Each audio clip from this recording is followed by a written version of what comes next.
How's it going, guys? So we're here for another death battle. I think I'm going to start doing death battles because there's some ERBs I've seen other people do, other reactions to, that I don't really feel comfortable doing reactions to for certain particular reasons.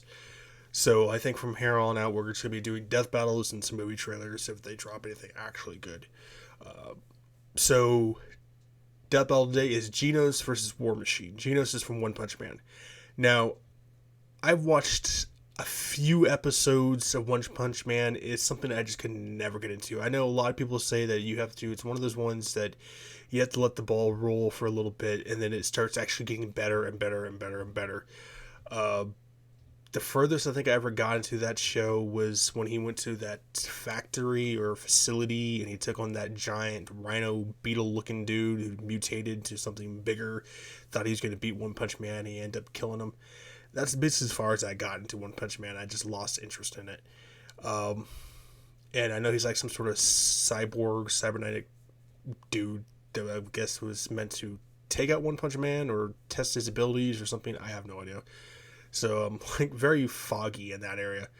And Marvel's War Machine. It says Iron Man. I don't know why. Oh, it says Marvel's Iron Man over there. War Machine was basically one of the suits that Tony was originally keeping a secret, but one of his buddies got a hold of it to use for the government when the government tried to force Tony's hand into actually making suits for the government itself, and Tony said no, so he basically took one without Tony knowing about it, or he did, I don't remember, and basically called it War Machine. It's got miniguns, got rocket launchers, got rockets and everything like that, and I think you really actually get to first see its capabilities in, what was it, Iron Man 2, I think it was, and then was later on in Civil War when they actually switched actors because of money reasons. But I'm probably going to go with War Machine on this one just because of his military expertise. You know, Genos being a cyborg, I know he's going to have some sort of capabilities of like some form of regeneration ability to put himself back together, or he may have some really super overpowered gun or some sort of weapon or something like that, if I have to guess. But I'm going to put money on War Machine. As usual, I skip all the beginning parts, all the intros for any copyright claims, something like that. You know, I know for older death battles, they probably don't do copyright claims, just not taking any chances. And of course, we always talk about our afterthoughts with the battles with that. So let's check it out.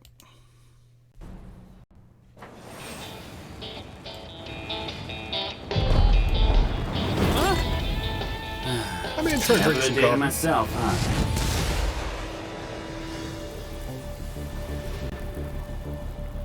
Hey there! Destruction of property is a serious offense, young man. One more of you, huh? Come for vengeance? I'll turn you to scrap!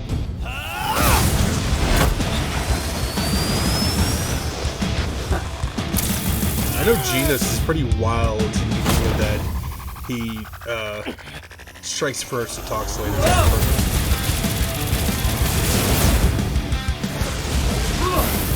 little hot-headed, are we?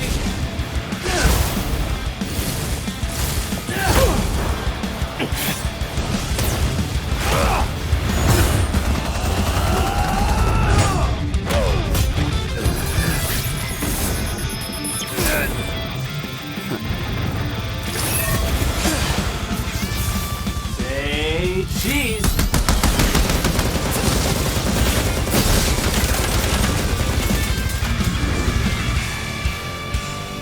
Need a hand?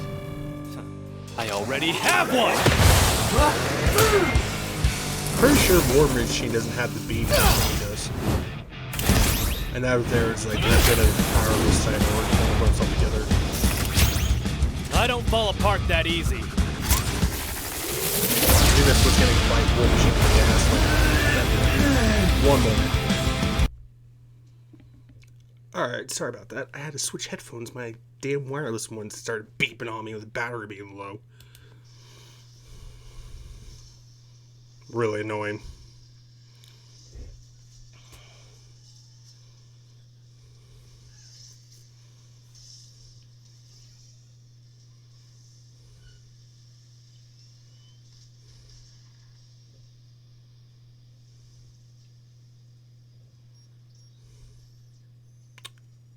Well, that's interesting. Didn't know War Machine had that.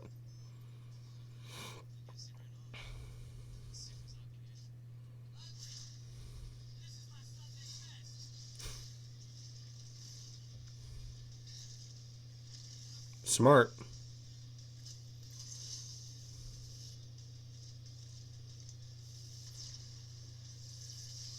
Oh, I guess he does have his own beam. I didn't think War Machine did.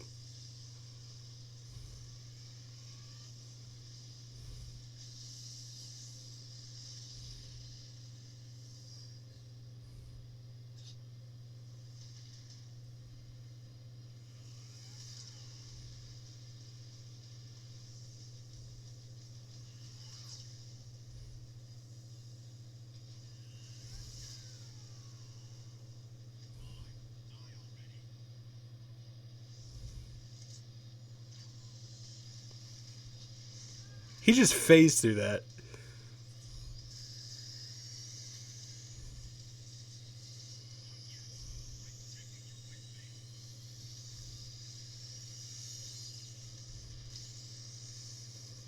Oh?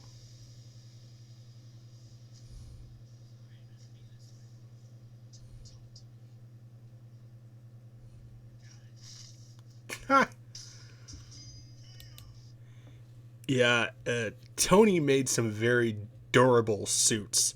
The fact that he made the suit that took on Thanos on Titan and still managed to put up a pretty good damn fight, you know, and War Machine was one of those suits he pretty much put aside. If Tony would eventually, I think he might use it. Can I speak? I think he might have used it in the comics. I'm not 100% sure on that. I'm not very familiar with Tony's suits, only from like movies and some parts of comics. But yeah, that's like one of his little side projects, I guess. But like I said, he makes the suits very durable. The fact that he has invisible technology, he had his beam just like Tony does. You know, he phased through whatever that goop crap that he threw at him was. You know, on top of his minigun, his rockets. And he tried to blow him up with, I guess, with some sort of like power core. It's going to take a lot more than that to take out one of Tony's suits. You know, and like I said, I put money on him mostly because of his military expertise. And that's pretty much what saved him. You know, he pretty much survived a giant inferno blast from Genos. I apologize if you hear the car going by. It is snowing outside too. So it's like, it takes a lot to take down one of Tony's suits, and just one of his early mock suits alone took on Thor. You know, what was it? Oh God, I can't even remember any of the half the goddamn Marvel movies. Was it Thor? Or was it the first Avengers movie he took on Thor? When Thor hit him with the lightning and it fully charged up Tony's suit, and he hit him with the one of the beams that actually knocked back Thor. So you think a little Inferno Blast is gonna hurt one of his suits? It ain't gonna happen. But I'm kind of glad I was right on this one. But either way, hope you guys been staying safe, healthy, and sanitized, not dealing with a storm like I am. And I know one of my buddies is dealing with a hurricane watch, so it's like, hope you stay safe out there. And make sure you drop a like, think about subscribing, and let me know, is One Punch Man worth watching? You know, does it, one of the things you just have to continue to let the ball roll and it actually gets better, or is it kind of like Game of Thrones, where it's like really good and then it just drops the ball at the end? Drop those comments below and I'll make sure to check them out. But I'll see you guys around.